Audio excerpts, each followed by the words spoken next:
All right, thanks, John. The 2022 elections are heating up, with the primaries now just 3 months away, and Pennsylvania has some very important statewide races, one of them being the race for lieutenant governor. Yeah, this evening our state capitol correspondent Brendan Scanlon introduces us to one of the Democratic candidates.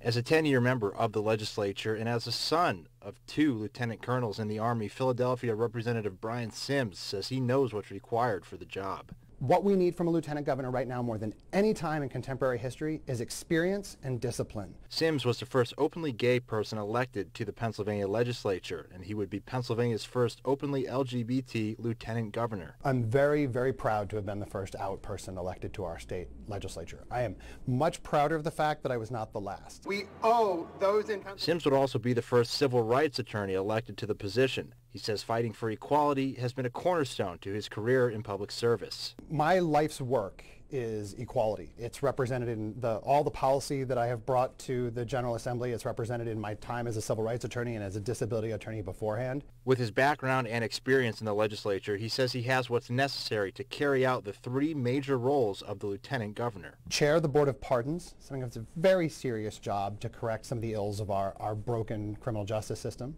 It's to chair the Emergency Management Council. You know, when the governor calls an emergency order, it's the lieutenant governor's job to bring together the experts to resolve that. And it's oversight of the Senate, using the same rules that I have lived by with sort of through and under in the House for the last decade. If elected, Sims would also fight for issues he's prioritized throughout his career. The fights for women's and reproductive rights, racial and ethnic justice, criminal justice reform, LGBTQ civil rights, for the rights of immigrants and for the environment. He says campaigning statewide, not just in areas like Philadelphia and Pittsburgh, is how Democrats will be successful in 2022. We need to do this together, and we've got to stop pretending that there's just 2 cities in this state. Sims will square off with the other Democratic hopefuls on May 17th in the primary election. In Harrisburg, Brendan Scanlon reporting.